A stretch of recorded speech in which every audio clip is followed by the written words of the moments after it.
Hi, it's Andy Palmer from Elegant Marketplace with, guess what, Melissa Love. Hello. We've come together in the London Metropole Hotel, I think it's called, in Edgware Road in London, where Melissa is doing an exhibition for the next 3 days.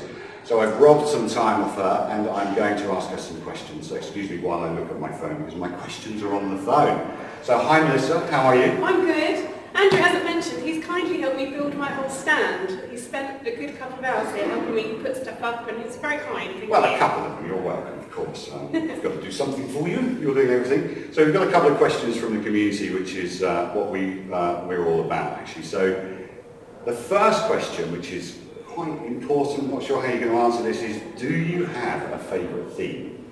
I have some which stand the test of time, so they're kind of my perennial favourites, but it's normally I'm most enthusiastic about whatever I'm working at the moment, and sometimes I'm almost not quite finished that one and I've had another idea that I can't wait to get at, so I'm always kind of looking ahead rather than looking back, to be honest. Is that not frustrating though, if you mix and match, or if you're looking at something you're doing it and you kind of think, oh no, I want that bit in it?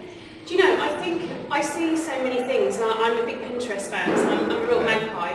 So even though I'm finishing one thing and I'm loving it, I know what's next in the queue, so to speak, because it's something I've picked up on that I really want to execute and do. So I'm not a look back. I love my themes I have, and I definitely have some which I feel are more classically designed, which are going to be perennial favourites, and I can see from the way they sell which ones people love. Yeah, of course. But there's a couple which really aren't my design style, which outsell all the others, which always amazes me. So. And that's you've probably answered the second question that I was going to ask, which is where do you get your inspiration from when you're designing a theme? I know that you're in a particular niche, you prefer photographers, that type of thing. So how do you make, my own question actually this is, where do you get your inspiration from? But how do you make a difference to the photographers that you actually service, if you like, build the websites for?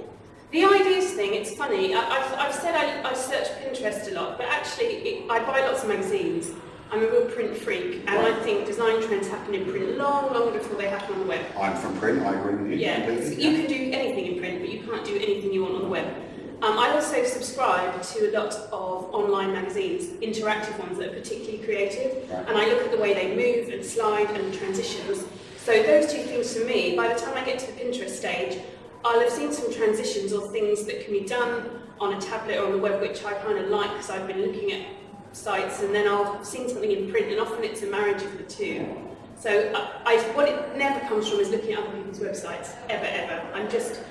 That's the part of madness of making yourself really unhappy and thinking,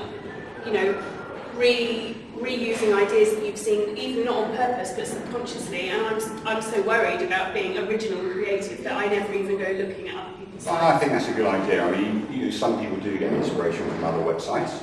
They think, okay, well, I like that menu, or I like the way that rollover works, or I like the way that particular function works. But actually, you're right. If you keep the inspiration from within and just have a look at little ideas around you, you can kind of mold them. So but that said, I'm a complete functionality magpie. If I see something I like, I'll go and pull apart the code, and I won't rest till I've worked out how it's done. But that's different from getting the original idea for the layout. That definitely comes from never looking at websites. Brilliant, great advice there. So, what's a waste of time that developers and designers get sucked into? So what do you do? What are you as a developer and designer? What can waste your time more than anything else, do you think? Well, there's three things that I think, two things that don't happen to me anymore, and one thing that still does. So when I first started designing, I came from a print background, so I didn't know about wireframing and building out mock-ups in Photoshop, though I did often start with that, and that's probably made the transition easier for me to do mock-ups and translate them to web design. It's when you jump in and start designing without having a proper plan, and then you often, even if I ever try and jump ahead a few steps and do that now, it all goes wrong, and I have to go back to the beginning and make sure I've got my brand kit together and all the fonts, the web-safe alternatives, all the things you need, the colours, the hex codes. I always lay out a heading, a subheading, a paragraph, a call to action button. I do it all in Illustrator or Photoshop before I go anywhere near doing the design in real life. And if I ever skip that, it goes wrong. So it's not actually the building of the website that holds you up. it's the methodology of building the website. So your methodology is to go back to the wireframe, always start from the beginning. Yeah, and if I ever try and jump ahead, it goes wrong for me. Exactly. Sure. And what do you think that's the mistake that some people make with Divi, for instance, because it is so flexible, and you think, oh well, I've got those layouts there, I'll do that. They just use the layouts, and then there's all confusion in it, and it kind of adds development time to that. So really, they should really look at doing a wireframe first, and maybe it would work out better and quicker and more cost effective. I think, do you know what, I think if you start with a layout that you haven't chosen and B, the client hasn't chosen, at some point in the process, the client will go, well, this is great, but it's more important that I tell them this. Like, if you don't ask the client what their goals are, what's their client journey for a first-time visitor, a returning visitor, what's the outcome they want from that homepage? Where do they want them to go next? If they're going to give them two choices, go here or here, where in that experience should it come? Should it come on a slider? Should it be two buttons? Should it be a... Sure. And if you don't kind of build that in from the beginning, and then the client's like, well, it looks great, but it doesn't really achieve my goals, you have to redo it all again. So you can try and rearrange stuff in Divi, but it never quite looks as good second time round, so you end up doing a lot more work to try and make that look as good as it did before you then went back and did the thing you should have done in the first place, which was the client goal. Brilliant. Good advice. Okay, I've got that. I don't want to take too much of your time, because I know that you're tired and you've travelled up all the way from Fowey, which is spelled F-O-W-E-Y, by the way. Weird, but anyway, it's in Cornwall. That's very good locals pronunciation.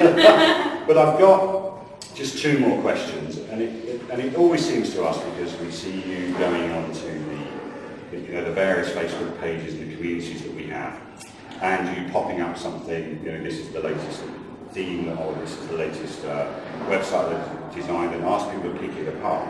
As a designer, how do you feel about people looking at your designs? You're actually asking them to pick it apart and find fault. One, in the website, and maybe two, are you asking them to pick holes in the design, or are you asking them to just look at the functionality? And how do you make the decision to actually go into a Facebook group of, say, 9,000 people or 2,000 people and say, critique my work, please, tell me what's wrong with this and help me fix it? Well, firstly, I'm a big girl, so I'm pretty confident I can take anything that's going to come back. But I see it as more as an extra service I can do for the client, because I've got, within that group of 9,000, which I consider a pretty safe place, no one's going to go, this is terrible, or we hate this, it's true, I hope. Safe, but, I'm doing that to really proof my site to the tiniest degree. People are so kind to take all that time to have a look. And I always get loads of responses, and it's just so kind that people have done that. The great thing is these are people who know how things should work, much more so than my client would probably share to their friends. And I think if I can get rid of any tiny bugs or things I've missed because I've just been too closely involved with it, and fix that before it gets shared around to the clients, kind of in a circle, there's nothing worse than them saying like, oh, my mum said this link's broken. You're like, oh! I'd much rather, everyone in the Facebook group goes, you're an idiot, you forgot this. Or, yeah, good. Okay, so it's a good...